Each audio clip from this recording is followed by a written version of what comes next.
کبھی کبھی انسان کا دل کسی چیز کے لیے بہت تڑپتا ہے، اتنا کہ اس کے لیے صبر کرنا بھی مشکل ہو جاتا ہے۔ انسان ہر روز اس چیز کو حاصل کرنے کے لیے ہر اس لمحے دعا کرنے کی کوشش کرتا ہے۔ جو لمحہ دعا کے لیے افضل ہے اور اس کی آنکھیں اپنی مانگی گئی دعا کے قبول ہونے کے انتظار میں ہر روز ادھر ادھر تکتی رہتی ہے، اور یہ تو بھول ہی جاتی ہے کہ اللہ نے ہر چیز کو عطا کرنے کا ایک مخصوص اور بہترین وقت مقرر کر رکھا ہے۔ ہمیں یاد رکھنا چاہیے کہ اگر ہمیں کسی چیز کو حاصل کرنے کی اتنی چاہت ہے تو اس چاہت کرنے والے دل کا مالک کون ہے؟ یہ چاہت بھی تو اسی رب نے دل میں ڈالی ہے تاکہ تم اس کے لیے دعا کر سکو، اور وہ تمہاری خواہش کو بہترین کر کے تمہیں عطا کر سکے۔ اور وہ تو خواہش ہی دل میں تب ڈالتا ہے جب وہ تمہارے نصیب میں لکھ دیتا ہے۔ دعا تو بس ہمارے ہی درجات بلند کرنے کا ایک ذریعہ ہے۔ ہم چاہتے ہیں ہم مانگیں اور ہمیں فوراً مل جائے، ہم انتظار نہیں کرتے، مایوس ہو جاتے ہیں، لیکن کیا پتا خدا اس وقت ہمارا صبر ہی آزما رہا ہو، وہ دیکھنا چاہتا ہو ہم اس سے مانگ کے اس پر یقین کس حد تک کرتے ہیں۔ سکون ڈھونڈتے ہیں ہم، حالانکہ سکون تو یہی ہے اس ذات سے مانگ کے اس پہ چھوڑ دو سب۔ جو مانگا اگر وہ ملا تو بہتر ہے، اور اگر نہیں ملا تو بہترین ملے گا۔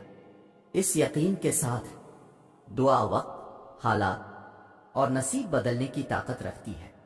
دل سے مانگیں اور پھر اس پہ صبر کرے، اور صبر یہ نہیں کہ آپ کمزور نہیں پڑ سکتے، اب صبر رکھتے ہوئے بھی ٹوٹ سکتے ہیں، لیکن اپنا ٹوٹنا لوگوں کو مت دکھائیں، اپنے آنسو لوگوں کے آگے ضائع مت کریں۔ آپ کے آنسوؤں کی قدر خدا کے علاوہ کسی کو نہیں ہے، وہ دیکھتا ہے اس کا بندہ کیسے اس کے پاس آیا ہے، اور وہ سنبھالتا ہے۔ اور سنو، نصیب میں بھی اتنی طاقت نہیں جتنی تمہاری دعاؤں میں ہے۔ اللہ رب العزت تمہیں اپنی چاہت سے گزار کر ہی تمہاری چاہت تک لاتا ہے۔ جلد باز تم ہو، ورنہ وہ دیر نہیں کرتا۔ وہ جانتا ہے تمہاری دعاؤں کو کب اور کیسے تم تک پہنچانا ہے، تو پھر اللہ رب العزت سے یہ رابطہ مت توڑ دینا صرف اس لیے اس سے منہ موڑنا کہ جو تم نے مانگا وہ تمہارے سوچے گئے وقت پر کیوں نہیں ملا۔ اور یاد رکھو، تمہاری مستقل دعائیں ہی ناممکن کی قبولیت کو ممکن بناتی ہیں۔ تمہارا یقین ہی تم پر وہ دروازے کھولتا ہے جن کو کھولنا کائنات کی کسی شے کے بس میں نہیں ہوتا۔ تمہارا صبر ہی تمہیں معجزوں سے ملواتا ہے، اور کن سے فی کون تک ہر ادھوری کہانی مکمل ہو جاتی ہے۔ تو یہ کبھی مت سوچنا کہ اللہ رب العزت تمہیں خالی ہاتھ واپس لوٹا دے گا۔ ایک وہی تو ہے جو تم سے اتنی محبت کرتا ہے جتنی نہ تم سے کسی نے کی ہوگی اور نہ تم نے کسی سے۔ جب وہ ہاتھ میں غم تھماتا ہے تو اس غم کو سنبھالنے کی ہمت بھی دے دیتا ہے۔ بس تم یقین رکھنا، وہ خود تم سے فرماتا ہے کہ تمہارے رب نے نہ تمہیں تنہا چھوڑا ہے اور نہ وہ تم سے بیزار ہوا ہے، اور تیرا رب بھولنے والا نہیں، اور اس کے لفظوں سے سچا کوئی نہیں۔ وہ اپنے وعدوں کا پابند ہے، وہ جو فرما دیتا ہے اسے کوئی بھی نہ موڑ سکتا ہے اور نہ روک سکتا ہے۔ جانتے ہو تمہارا ٹوٹنا کیوں ضروری تھا؟ یہ بتانے کے لیے کہ اللہ کے سوا تمہارا کوئی نہیں۔ تم جسے بھی اللہ سے بڑھ کر امید لگاتے ہو اسی کے ہاتھوں توڑے جاتے ہو، کہ قرآن کبھی جھوٹ نہیں کہتا، اور مکڑی کے جالوں سے بھی زیادہ کمزور ہوتے ہیں یہ دنیا کے سہارے۔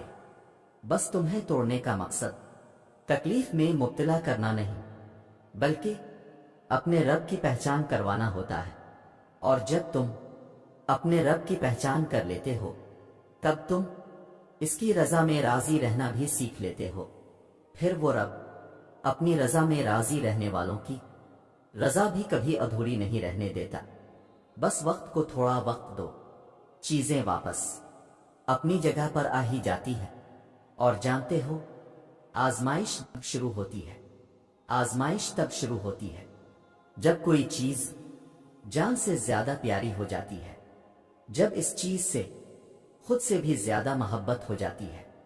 پھر اللہ اس محبت کا امتحان لیتا ہے، آخر تم اس چیز کے لیے کتنا صبر کر پاتے ہو، کس جنون کی حد تک پہنچ پاتے ہو، اور سب سے بڑھ کر یہ کہ تم اللہ کی رضا میں راضی رہ پاتے ہو۔ اللہ کو تمہاری عبادتوں کی ضرورت نہیں ہے، اس کی عبادت کے لیے سارا جہاں ہے، وہ تو بس تم سے محبت چاہتا ہے۔ بتاؤ پھر، جس محبت کا وہ حقدار ہے تم اسے دے پاؤ گے؟ آزمائش تو مختصر سی ہوتی ہے، پھر وہ ہر چیز دگنی کر کے واپس کر دیتا ہے، مگر تم یہ بات سمجھنے میں بہت دیر لگا دیتے ہو، تبھی تو تم اکثر بے سکون رہتے ہو۔ امتحان تو تبھی ختم ہوتا ہے جب تم آگے بڑھنا سیکھ جاتے ہو۔ سنو، جب دماغ کی رگیں 100 طرح کی الجھنوں میں ہوں اور اسباب کی جگہ سوالیہ نشان آ جائے، اس وقت اس بات پر یقین رکھنا کہ اگر اللہ چاہے تو آگ جلا نہیں سکتی، سمندر ڈبو نہیں سکتا، مچھلی نگلنے کے باوجود ہضم نہیں کر سکتی، اور چاند 2 ٹکڑے ہو جاتا ہے۔ اور سنو، جب دعاؤں میں ہاتھ اٹھاتے وقت دل بار بار قبولیت کا یقین دلائے تو سمجھ جاؤ یہی اشارہ ہے کہ تمہیں مانگتے رہنا ہے، کیونکہ دل کو پختہ یقین تب ہی ہوتا ہے جب اللہ تمہاری دعائیں قبول کرنا چاہتا ہے۔ اور ایسا تو نہیں ہے کہ اللہ کبھی کسی کی تکلیف کو بھول جاتا ہے، وہ فیصلے کرنا بھول جاتا ہے۔ وہ ہر چیز، ہر تکلیف جس کو دنیا بھول جائے، سمجھ نہ پائے، وہ اللہ کو یاد رہتی ہے۔ اور تمہارا رب تو بہترین فیصلے کرتا ہے، انصاف کرتا ہے۔ پھر تم مطمئن ہو جاؤ، تمہارا رب کبھی کچھ بھی نہیں بھولے گا، وہ تمہارے دل کو مطمئن کر دے گا۔ اور سنو، تم ضرور وہ دن دیکھو گے جب 70 ماؤں سے زیادہ محبت کرنے والا تمہیں اپنی محبت کا رنگ دکھاتے ہوئے راضی کرنے میں کوئی کسر نہیں چھوڑے گا۔ یہ صبر تمہارے لیے بڑے معجزے لانے والا ہے، انشاءاللہ۔